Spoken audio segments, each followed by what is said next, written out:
it's hard to focus, just to persevere and just to make it. But everything that's within your grasp, you gotta take it, you gotta go hard and just dig deep. Well, thanks for joining us, friends and family. My name is Antoinette Sullivan. I'm a real estate agent with Proxima Realty, and I am so grateful today to be joined here with Richard Thierry of Nexa Mortgage. Richard, say hello. Hello. And Richard, can you just give us an introduction of yourself? Certainly. Richard Thierry, been in the lending business over 25 long years.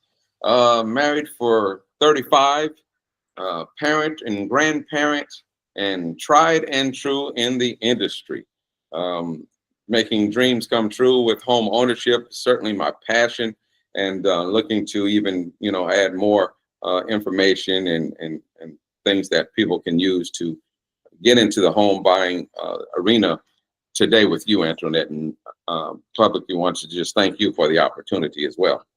Well, you're welcome. And one of our goals today is to talk about financing properties, families and investors who are thinking about pooling their money together and kind of how the process might go and some of the successes and some of the pros and cons of an endeavor like that. I know many families are, having a difficult time saving money, and many families are finding success when they pool their money together. What would you say to that? Oh, I agree. It's certainly an option. The pooling the money is definitely able to make the dream happen sooner than later. Being a lender, though, I obviously would push the envelope of the first avenue being what kind of down payment assistance and assistance you can get. I would push that envelope more. I sarcastically ask some of my buyers, who's sitting around waiting to be a co-signer on a home loan. It's typically the largest financial transaction most people will do. Find someone else with a $700,000 or $500,000 home loan or financial obligation. And so I say first, let's make sure we've extinguished all the resources that are available, such as grants and down payment assistance. And then if in fact, you still need to bring in other individuals, then we start doing that type of research. So even with down payment assistance, multiple borrowers can go on to one transaction? Certainly. Being now, keep in mind, though, there are certain criteria that need to be met. So the complicated aspect gets more and more prevalent as you add more people. Because are these people, in fact, is the new applicant, in fact, a first-time home buyer, which is defined by a person who has not owned a home in the last 3 years? And that's a really, great talking point too, Antoinette, if you don't mind. A lot of folks think because of whatever home ownership they had some many years ago, they are not a first-time home buyer. That is not the definition of a first-time home buyer. A first-time home buyer is an individual who has not had a home loan in the last 3 years. You look at people such as inheriting property and things like that. These are all considered first-time home buyers. So you can have the multiple folks on there, but you still have the criteria that must be met by every borrower. Okay, so say there are multiple borrowers. How does the credit score weigh into this equation when there's multiple borrowers? In a word, ruthlessly. It is the lowest borrower, lowest credit scored borrower that is the person that we're using as a guideline to underwrite. And, playing devil's advocate and looking at that from the other direction, it's actually fair. And so what the bank is doing is the lender is doing, they're saying, let's look at a worst case scenario. Well, since Joe, somebody who rarely pays people on time, is on the application, let's assume his behavior will continue and he may be or may not pay us. And they're going to underwrite to that lowest borrower's middle score. I see. Mm-hmm. I see. And what does the middle score typically come from? A lot of folks go online and they run their credit through their credit cards or their banks, and they have an idea of what their credit score might be and are typically or sometimes, surprised when they sit in front of someone like you and get the real credit score. And then you say, hey, it's the middle score, but the middle score is always the middle number. There's a high, low, and a middle, right? It doesn't matter which bureau it comes from. That's correct, Antoinette. Okay. You're showing your experience there by answering my question, but I'll still take an attempt to answer it. You're right. So let's take something like that, like a Credit Karma. I have Credit Karma. I don't have a problem with people giving me their Credit Karma scores. This is the problem with the Credit Karma type situation. They tend to ignore accounts that are in dispute. And if in layman's terms, I can explain why, it's because it's a fight. Richard says that he doesn't owe Capital One any money. Capital One says he does. So now officially on the credit report, it shows as a dispute. Well, the Credit Karmas ignore the entire account because they don't want to get in that. They say, we're not going to be a part of this. We don't want to report this one way or the other. Well, they ignore it. Well, I'm sorry, but when you're borrowing $700,000, we don't ignore anything. So now you've got this number based on a report that has a dispute on it that's ignoring a very major account. That's very different when it comes to us. So, you know, my point with that, Antoinette, is you do, in fact, it's mandatory to talk to the professional because there are ways around that. You know, we do things like rapid rescore. I recently shared a link to a place that sells trade lines, and you and I talked about this offline before, and I'll get more into it if you like. But that middle score, you know, it does really need to be run by the mortgage company. And by the way, a mortgage credit report can be run 5 times within 30 days without it affecting the credit score. And it makes sense, Antoinette, because if Antoinette thinks she's painted into a corner because Wells Fargo ran her credit report, ran her credit to buy a home loan, she would be discouraged from shopping. She wouldn't even compare it to someone else. If she felt when Bank of America runs it or when Richard runs it in Nexa Mortgage, it will lower the score, you know, then so the fail safe in place, just so you know, is that 5 days, 5 runs within 30 days is acceptable for a mortgage credit report without affecting your credit report. Well, I'm glad you said that. And because a lot of folks, you know, are hesitant about that credit score being ran. And no matter how many times I might say, oh, you're shopping, and creditors know you're shopping if these inquiries occur within a 30-day period. But, right. You know, but hearing that from you, someone like you would go a little further.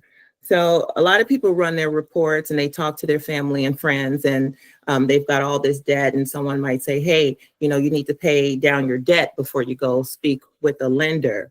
I think it might be advisable to speak with a lender first so that they can kind of get some guidance. What do you say to that? Absolutely. Totally true. The information without talking to the lender first is all, I don't want to, it's assumed or even fabricated even, right? Because you have not had that definitive line. The credit score reduction, there's 2 ways for me to look at that. In layman's terms, with my 25 years of service, maybe the score is so bad you're embarrassed about it, or maybe the credit is so good that you're smart and you don't allow people to just willy-nilly run your credit. And so either way, the stone is not turned over until it is ran by myself. And so that's just the proper way to go about the process. And, you know, I think even in your headlines or in your agenda, you spoke about what are the processes, you know, and sometimes being in the business as long as I have, I will actually accept your verbal to a certain extent. If Antoinette says to me, Richard, my score is 740, and this is the transaction I'd like to do or the house I'd like to buy, I'll continue that conversation, no problem. Okay, well then, Antoinette, the only other thing we need to talk about is your income, right? Now, as a professional, that's your application to me. And so we could run into a problem down the road if the credit is in 740, it turns out to be 540, we're gonna have a major problem.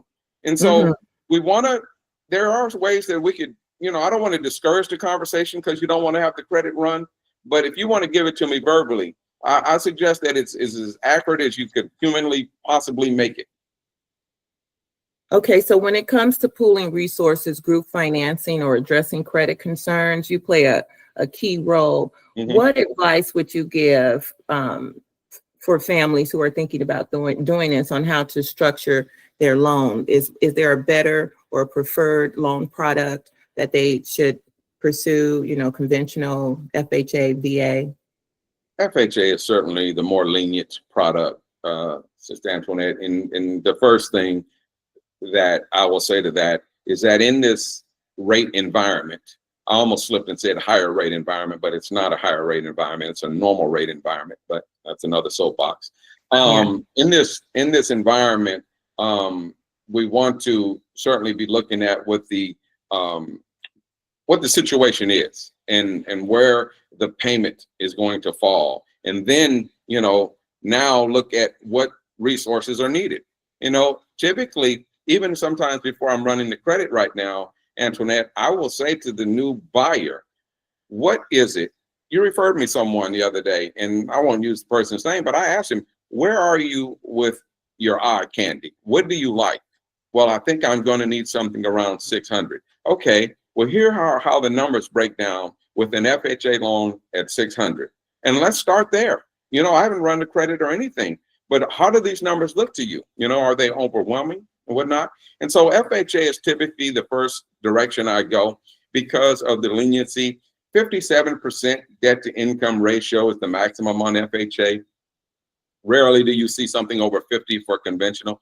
And just real quick, your debt to income ratio is as simple as this. If Antoinette makes $10,000 a month and I allow her to go to 50% debt to income ratio, she's allowed $5,000 of debt, completely debt. So a lot of folks hear that and they think it's the mortgage payment. No, it's debt. So if you have a $1,500 in debt, you've only got $3,500 available for your mortgage payment. And so going back to answering your question, FHA will allow this person to go to 57%. Okay, so I think that's always the first option. It's also much more lenient on PMI. You guys are familiar with private mortgage insurance when a person puts down less than 20%. The conventional PMI has a sliding scale. It says if the credit is 620, then the amount of PMI is 1.35. However, it doesn't matter what the credit score is for FHA, the amount of PMI is 0.55. So those are just a couple examples of why I typically do lean toward FHA for the first-time home buyers and people new to home loans. Okay. Well, thank you for that. And with the holidays coming up, there's going to be family gatherings, people talking about different things, sports, latest, what's going on with the latest celebrities and things like that. But financial conversations, what advice would you give to someone who wants to do this with their family? What advice would you give them approaching the topic and just getting it started without, blowing up the dinner? Being responsible for their financial affairs. The elephant in the room to me with it is that you should have a foundation of taking care of your responsibilities, not just for the home ownership aspect of it, but I find in my 61 years of living, even being in financing as long as I have, that by taking care of my credit score and taking care of paying my bills on time will give me longevity, and it opens up so many more doors to home ownership and so many other things. It's as simple as the water heater going out, Sister Antoinette, and having the only option is to pay cash to get it fixed. Perhaps the cash isn't there, but if the credit was in order, certainly Lowe's was more than happy to have somebody come by and fix it. So being that it is your scenario being a family dinner, and I don't want to spoil the mood, I would kind of tiptoe up to that subject in that matter. Are we all taking care of our financial responsibilities? Are we, are we spending money on things on frivolous living opposed to making sure, the little $45 Capital One bill is being paid? In the long run, these things are going to benefit us more than frivolous living would. I agree. Mm-hmm. I agree. And how soon should people meet with you before they're actually ready? I mean, some people might be ready then, but some members of the group might not. What role would you play in making sure that everyone was staying on course? I do follow-ups.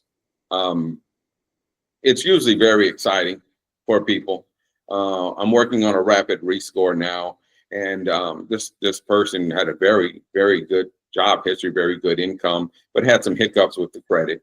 And I was just so overwhelmed with the amount of excitement this person told me after this very short conversation. And her comment was, "I thought you would just kick me out of your office." What? What are you talking about? You know, and you just imagine, Antoinette, especially in the circles you and I are working in, how many people are afraid to come into my office? You know, and it's very disappointing in that sense. And frankly, the numbers show. I'm gonna share this with you.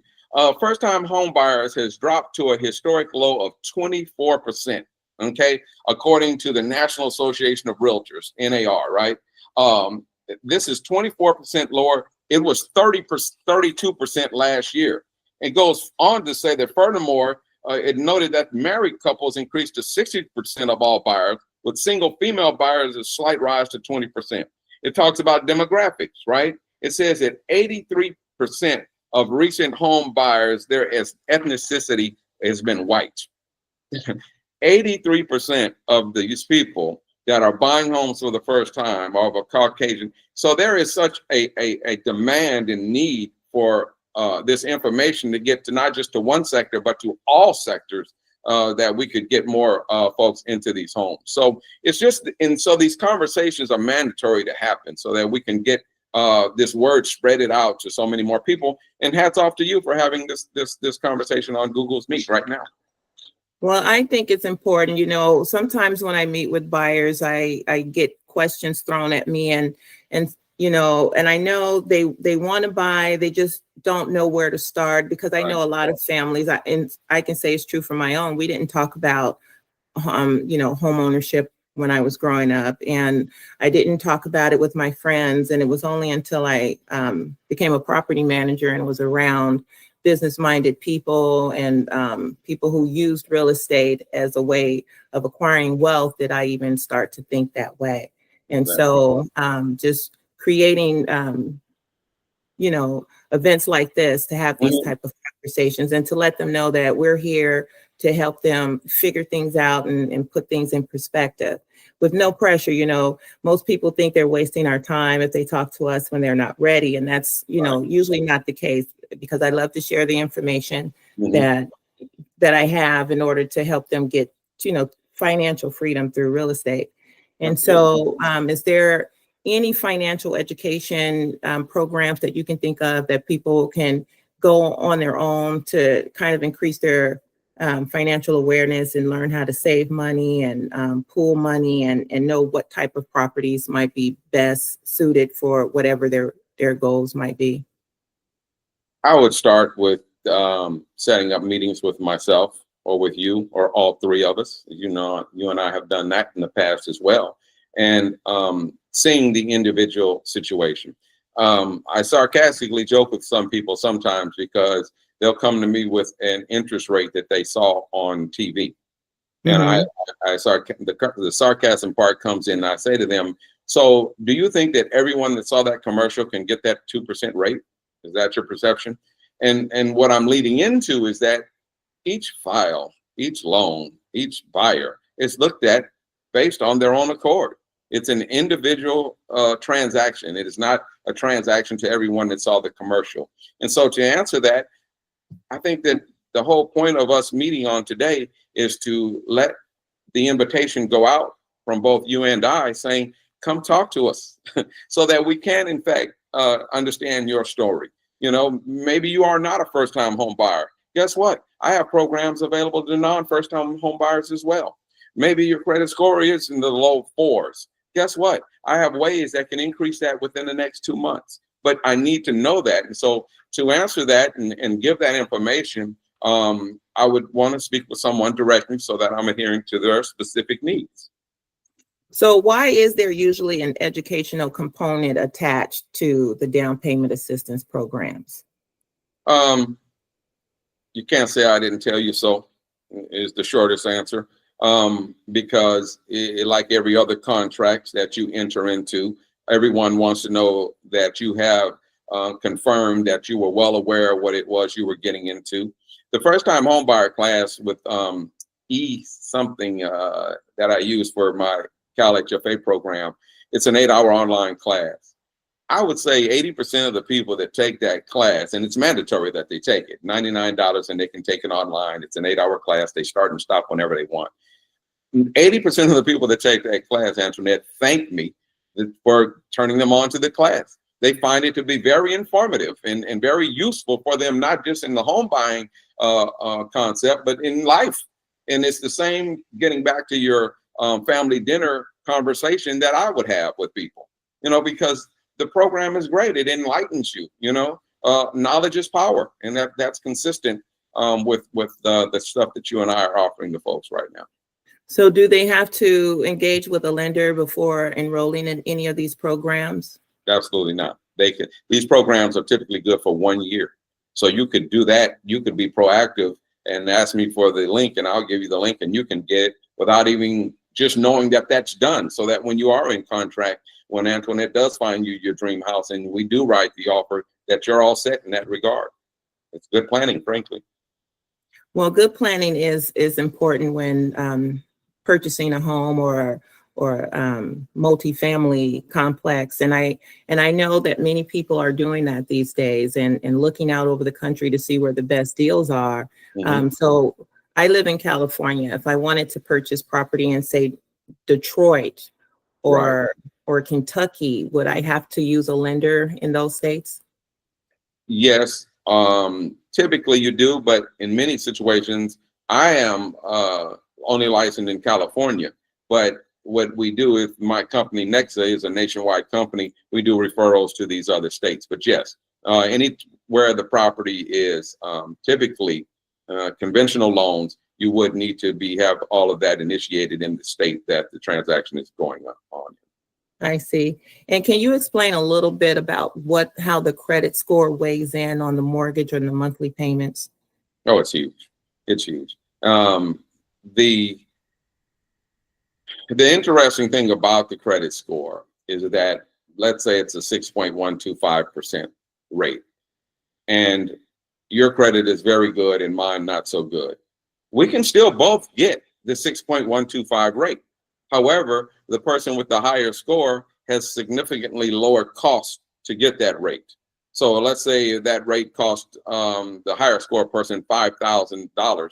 Well, the lower score person, that would cost them $15,000.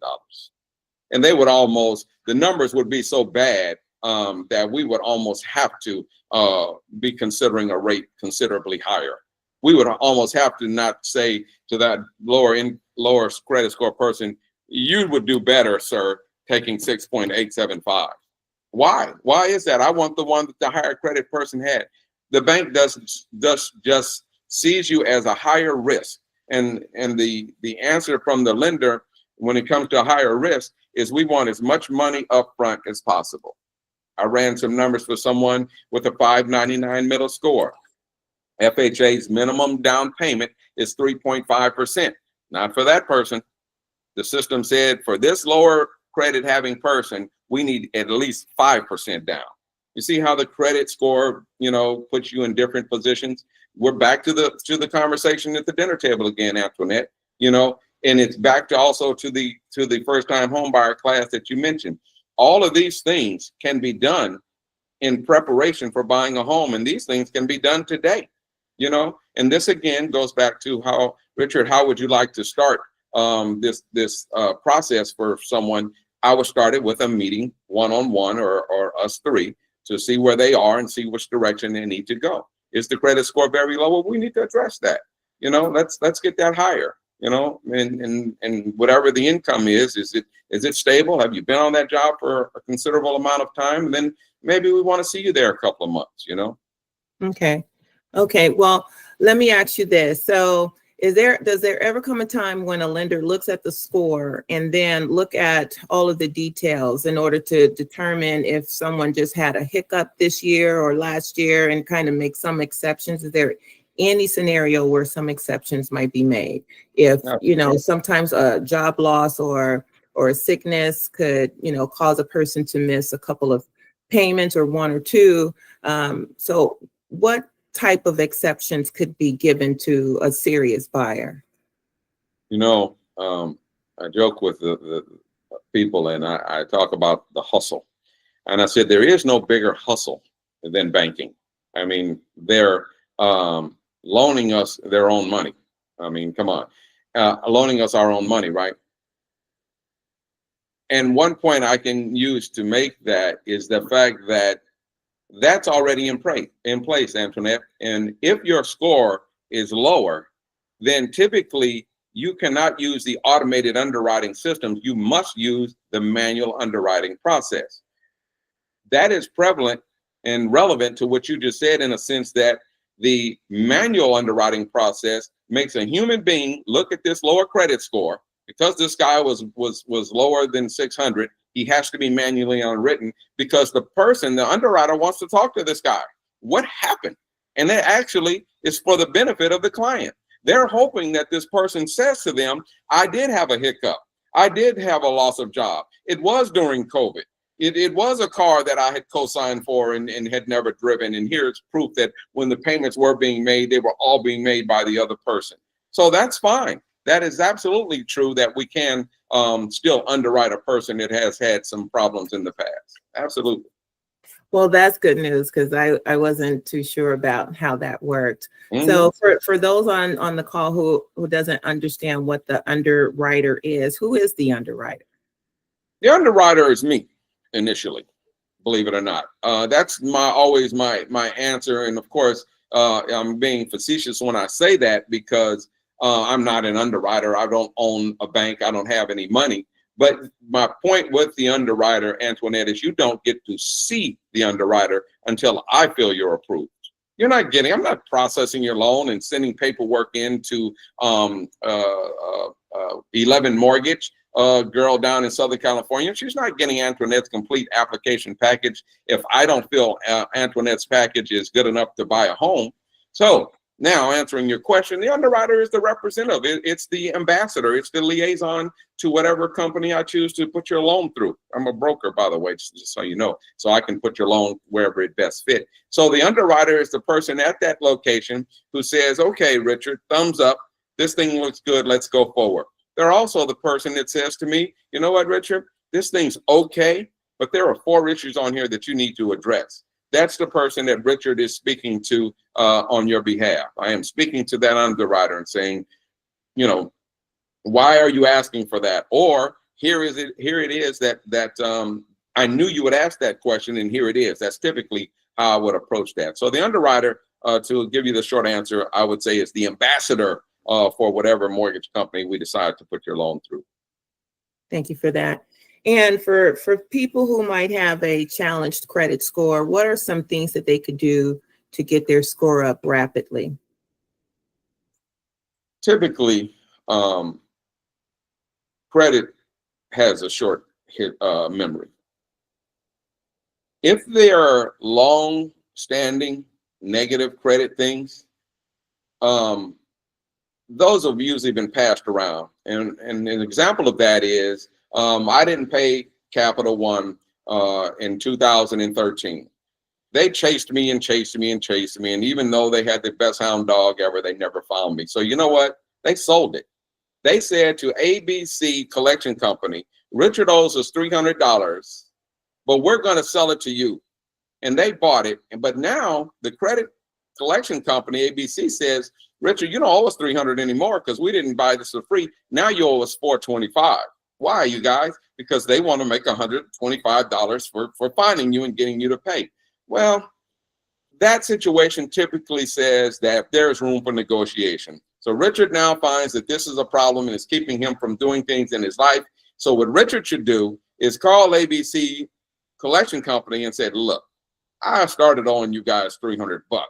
I don't care about your little profit and all that. I'll give you $325 if you start reporting this as zero and pay it off so I can move on with my life. They'll say, no, you're crazy. Give us $375 and you got a deal. That's a fast way to get credit done. This surprised me, Antoinette, but it's true. You can buy a credit line and you can be the authorized signer on the credit line that has been opened several years ago. And I have a link I can share with you to prove this is true. It seems like it shouldn't be because I'm in the lending business. However, it is something that is for sale in the open market. It's all regulated by the FCC or somebody like that. It's a Fair Credit Reporting folks or whatever their name is. And it's all legitimate. Now, what that does is it says Antoinette has fallen on her sword. She doesn't have any recent credit going on. Boom. Within the next reporting period of that now authorized signing card that she's on, boom, Antoinette has now been on a card that's been open since 2018 that has a $10,000 limit and has only a $200 balance. So those are just two little quick tricks that I know that we can do just by simply filling out an application and sending these people maybe $400. So those are just two ways I'll share with you on today without knowing a person's individual situation that I know is that we are capable of pulling something off to get the credit score higher than it is. Now, let me know if I'm right when I suggest to some of my potential borrowers that if they went and opened up a small line of credit with their bank or credit union, used it for gas or groceries and paid the balance off before the interest rate hit, just pay it off regularly, would that be a rapid way to increase the score? Sure, absolutely. The short memory that I made reference to earlier goes both ways. So Antoinette had, she needed a cosigner to pay cash in 2019. But in 2023 on now, and I know I'm going longer than a couple of months, she's been perfect. So who is she? She is actually, to me as a lender, she's a person that's got her stuff together who now pays her bills on time. I don't care about that 2019 stuff. And so that recent activity, certainly, I totally agree with that. Listen, a credit card was made to give a person a short-term loan, okay? The credit card scenario was invented like this. Today is Monday, and I really like this coat, and I get paid Friday. The concept was Richard would buy it with the credit card on Monday, and on Friday, he would completely satisfy the balance. That is why credit cards can have such a high amount of interest rates on their cards, because you're kind of basically saying you didn't keep your end of the bargain. You said it would be short term. And if it was so short term, this high interest rate wouldn't have even affected you. And so therefore, the whole concept behind the credit comes into play, and the balances get high and all of that because nobody comes looking for you, but certainly they get their money on the back end by the high interest rate. Thank you for that. And there's always the belief that you have to have a certain amount of money for your down payment. Can you kind of explain what a typical down payment looks like? Is it 5%, 10, or 20? It's zero sometimes. 96.5% is the maximum loan FHA will give. Richard can connect you as a first-time home buyer with Cal HFA, who will give you 3.5% down payment assistance loan. 96.5 and 3.5 is 100% all day long, Antoinette, right? So that's where you can start. Will there be cost? Absolutely. That's the asterisk, you guys, and I'm going to keep everything on top of the table. Absolutely, there's cost. Even the down payment assistance money didn't come free. Okay, it has a 1% interest rate on it. It doesn't require a monthly payment. It's called a silent second. But those people want their money. When do they want their money, Richard? They want it when you sell or refinance the house. In other words, when you start cashing in on this real estate you purchased, don't forget to pay us back first. And so that is one concept. Then you go to things like 5%. Why 5%? 5% makes the PMI lower. So does 10%. Okay, the private mortgage insurance. Do you have 20%? Okay, that's wonderful. Then put that down. That makes your monthly payment even lower. But there is no minimum down needed, you guys. You don't have to have the old school 20% down to buy a home. So just keep that in mind. Don't let that be the discouraging thing. We need to have these conversations. We need to have these meetings to see where and when you fall into these categories. So if someone meets with you and they're not quite ready, would you create a plan for them and say, hey, give them some action to take to build their credit up and kind of give them a time frame of when they can come back and possibly be ready to move forward? Exactly. And we also have the ticklers with the emails and the text. Text is great.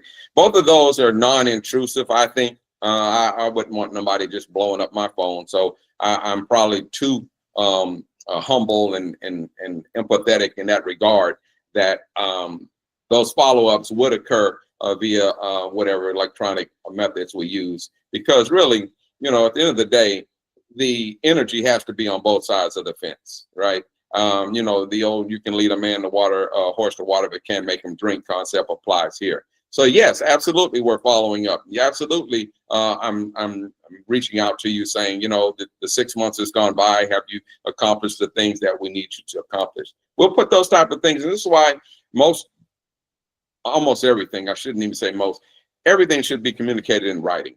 Okay, because we don't want to be able to call someone to the carpet and only have some verbal agreement. So absolutely, Antoinette, we're following up with these plans that we put together as a team, and we're staying on top of those by communicating via text and email and even phone calls when needed. Well, thank you for your time, Richard. I've gone through all the questions that I wanted to have you speak on. Is there anything else you think should be known by the folks who are going to see this recording? Absolutely. Just the fact that the time of year is so significant to home buying. There are people, what we call packing it in right now. That's an opportunity for us, you guys. This so-called holiday season is not the drive time for home buying and selling is typically in the summer. But however, the law of averages tells us that there will still be opportunities existing right now. And even if you do want to put this type of thing on the back burner until the first of the year, let me remind you that your credit report that I run today is valid for 90 days. I don't ever have to run it again. I'll use that report all the way up for 90 days. And so I think the urgency still exists no matter what time of year it is. And so certainly they want to be encouraged to reach out to you, Antoinette, first, and then you put me involved so that we could get the sit downs scheduled as soon as possible. That sounds great. Well, Richard, again, thank you so much. You're always a pleasure to work with. And I'd like to thank everyone who joined us today for this conversation. And if there's anyone who wants to meet with us offline, Richard, can you tell the folks how to reach out to you? Absolutely. The direct number since 1999, 925-565-1146. And then my name, R Thierry, just first letter, I'm sorry, R Thierry at Nexa, Nexa mortgage.com. So certainly I'm available for anyone. This is all I know how to do. This is my only job. Awesome. Thank you again. I'm Antoinette Sullivan with Proxima Realty. If you want to reach out to me, I can be reached at 510-827-7432. And my email address is Antoinette@ProximaRealtyGroup.com. And I wish you all a great day. And again, thank you. Thank you. God bless you. God bless you. Bye-bye.